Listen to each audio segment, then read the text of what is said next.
Right, so the Jewish Chronicle, having been resurrected once already from the media graveyard it had deservedly shuffled off to, virtually, after multiple instances of, well, let's call them inaccuracies, resulted in its not at all lamented seeming demise, it is once again facing interment following yet more of the same, and this time we can only hope that it actually does remain dead and buried. A string of articles it has produced, all by the same hack, have been deleted, because it turns out they were all lies. Surprise, surprise.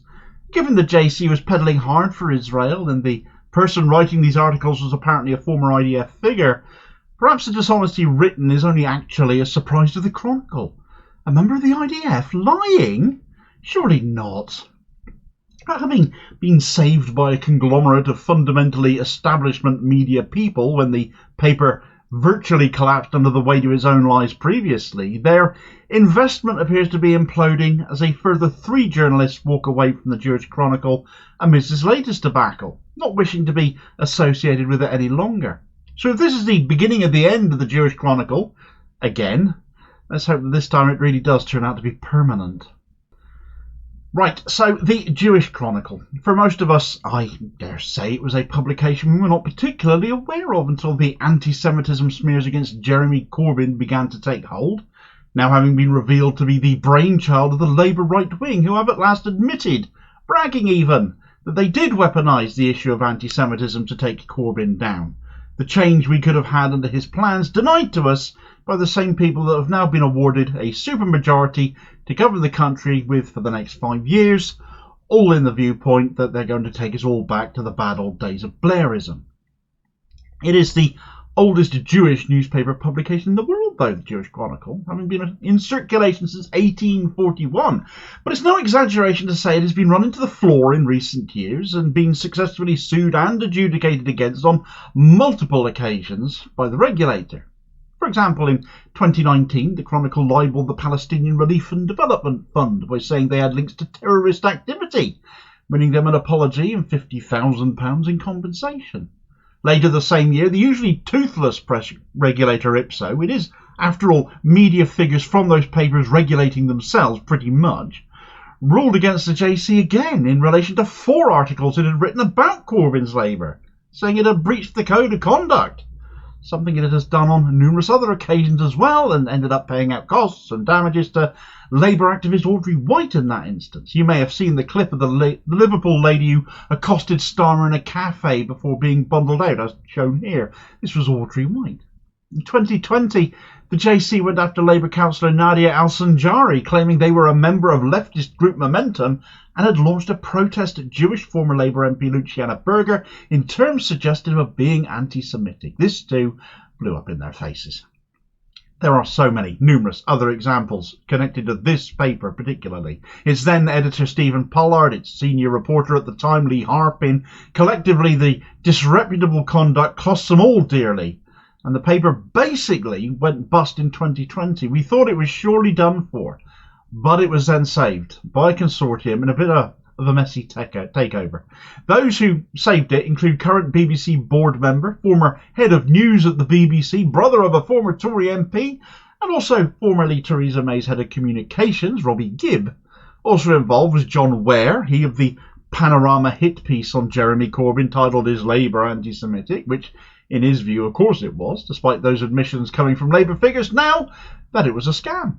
Also involved was John Woodcock, former Labour MP, now calling himself Lord Wolney, after accepting a peerage from the Tories. He became their political violence czar and has extended that role into the government of Keir Starmer.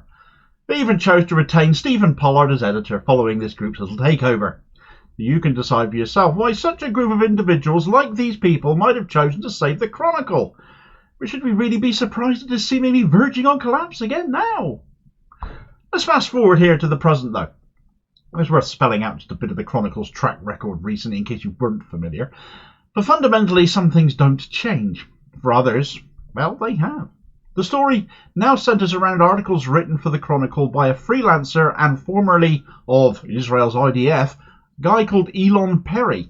Or at least that's the name this person wrote under. They are actually called Eli Yifrak, and they are furious, we know that now, and it's even more ironic that it was an Israeli news channel that revealed it. How unhappy was Perry, or Yitzhak then? Well, he's wished the reporter in question dead. Here's an excerpt from the Times of Israel's coverage on it. A freelance writer alleged to have fabricated claims relating to the Gaza war tells a Channel 13 reporter he wishes Hamas would kill the man after the network revealed his true identity. Eli Yitzhak, who wrote under the name Elon Perry as a freelance journalist, was fired last week from the Jewish Chronicle, and his articles were deleted from their website. You are a monster, a maniac, a liar. I don't understand who created you. I wish Hamas would kill you. You are unnecessary in Israeli society, Yitzhak tells the reporter in a phone conversation. Asked if he has any regrets, Yitzhak says, "No, I have no regrets. You should be the one who is regretful. The Guardians and all those who published until now, they are people like you. Bloodthirsty," he says, referencing British newspaper The Guardian, which reported on the scandal. So then why did they fire you, the reporter asks. This is my deal with them. They needed to write what they wrote in order to satisfy you and the others, Yitzhak says. The stories Perry wrote were, in his words, written in order to satisfy Israel and those supporting it then? That's how I read that last line, isn't it? Is that how you would interpret it? Perhaps in light of that, it is no wonder other rats are deserting the sinking ship, in which case.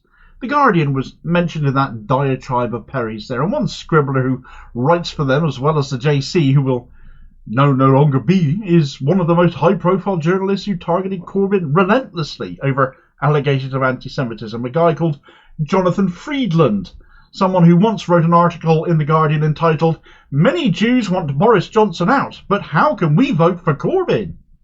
Well, quite easily in my case. I don't know about yours. In light of this business with Perry, though, he's written a letter to the JC saying he's done with it. For now, the only point of interest he made, in my view, however, was a paragraph which said, "The problem in this case is that there can be no real accountability because the JC is owned by a person or people who refuse to reveal themselves. As you know, I and others have long urged transparency, making that case to you privately, but nothing has happened." Yep, it's true. We, at this time, do not know who funds the JC or who even owns it. I had a look at Company's House. Fascinating, they haven't filed any accounts since February 2023 as well, I thought, for Jewish Chronicle Limited. But there is also Jewish Chronicle Media Limited, which formerly included Robbie Gibb as a director, but now has a certain Lord Ian Austin as a director, appointed just last month, funnily enough. Another Corbyn anti-Semitism bashing former Labour in-name-only MP who took a period from the Tories, who also launched an anti-Corbyn campaign group called Mainstream with that Lord Walney chap I mentioned before.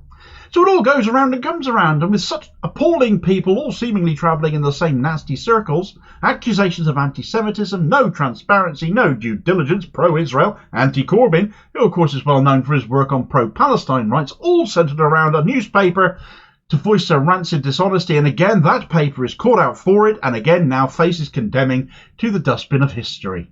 It won't be missed if this is finally it for it, and I think it could be. It was used as a vehicle to take down Corbyn, after all, to aid those working towards that end. And that battle has been won, although he's now going to launch a new party, it seems. Or will it be Corbyn? It's called The Collective. It's coming out of his Peace and Justice project. But I think it's the idea behind it is to work beyond the man. He can't always be about Corbyn. It has to move beyond that, does it not? Now, there needs to be new figureheads for the left if the left is to actually have any kind of a future. Now, the Labour right might well gloat about all of this right now. Do they need the JC anymore, in which case then? With people like Robbie Gibb involved at the Jewish Chronicle, at least for a time, it is of little wonder he criticised the BBC so much, in which case, as he very much remains on the BBC board there. The BBC biased towards Israel and seen it come in for severe condemnation as well. And just like the Jewish Chronicle has on multiple occasions, the BBC has just been caught red-handed with no room to squirm out of it as well. Check out that story in this video recommendation here as your suggested next watch, and I'll hopefully catch you on the next vid. Cheers, folks.